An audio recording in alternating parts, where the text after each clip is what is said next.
How to sell your first gig as an audio engineer using only Instagram. These are notes that I took throughout the day thinking about my own personal experience with this and what, if I had to start over, I know exactly what would work and I know exactly the route I would take to get my first sale and snowball from there. I'm going to just read through these points I made, go off on any tangents that I might think of. First thing you're going to want to do is post a few studio/mixing/production related videos, whatever, anything related to music. Take a nice pic of your setup, screen record a video of you mixing, producing, whatever. The goal is to provide instant awareness that you actually work with audio. This needs to be something that when the person that you pitch to comes to your page, they instantly see, okay, he actually does something with audio. Maybe I'll give him a chance. If it's just pictures of your dog, your cat, what you had for lunch, your family members, it's going to leave an underlying sense of confusion that will not be beneficial to getting a response, getting a reply, and getting stems in your DAW to mix and impress people with. Next is understand that you're selling your unique touch. There's not a number one ranked engineer in the world. There is the fastest man in the world, strongest man in the world. There's no way to measure how good your mix is. It's a subjective skill set and it's valued based on taste. So go into it confident with the work that you've put in. If you can make one single person happy, you can make 100 people happy. Your setup's good enough, your skills are good enough. So it's time to put in the effort on the back end, which ultimately will make you better at the full circle. If what you're wanting to do is become an audio engineer, part of that is communicating, building relationships with artists, learning how to properly send out instructions, send out sessions, send out different file types, all these things that are all pieces to the big puzzle. You still gotta do everything. It's just like releasing a song. Anytime you make a 8-bar loop beat and then get up and leave and not finish it, you're not practicing the full process. You're not crossing the finish line. You gotta get better at crossing the finish line each time. So the point of that rant was kind of that even if you're not incredible at mixing, you're going to get better by working with clients. That's the best way you're gonna get better. I've fallen in this trap so many times of like waiting around and waiting till I've watched enough YouTube videos and read enough books until I go and put my skills to the test. While the rookie who is immediately taking on clients and chasing leads and reaching out to people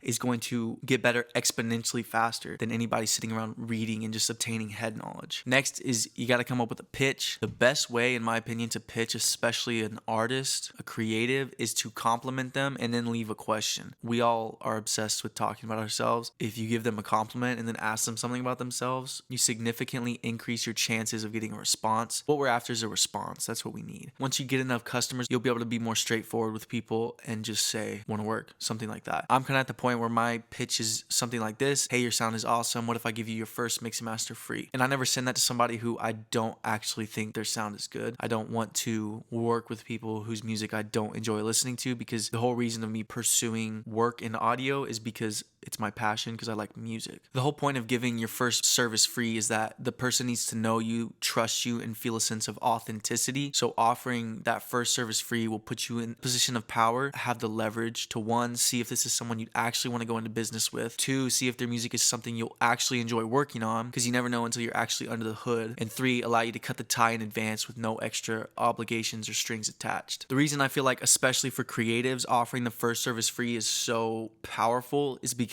we typically aren't very confrontational in asking for exactly what it is we want. A lot of us feel guilty for asking for money from people because of our own insecurity in what we've built. When I offer the first service free and I make the person extremely happy to the point where they want to give me their money, it's not like I'm pulling teeth or it's some awkward confrontation. They're excited to give me their money, nobody else. And so that's the goal here with the free service. It gets you out of that awkward stage and it allows you to ease into the ability to talk about money and to say what you want in return for your services. Because again, that's something that a lot of creatives struggle with. And that's something that we have to be able to do to monetize our craft. So the next thing is you've got your pitch. So now you need people to send it to. The thing that I've always immediately gone to is hashtags to track down leads. Example, up and coming artists, new artists, SoundCloud rapper, underground music, up next, stuff like that.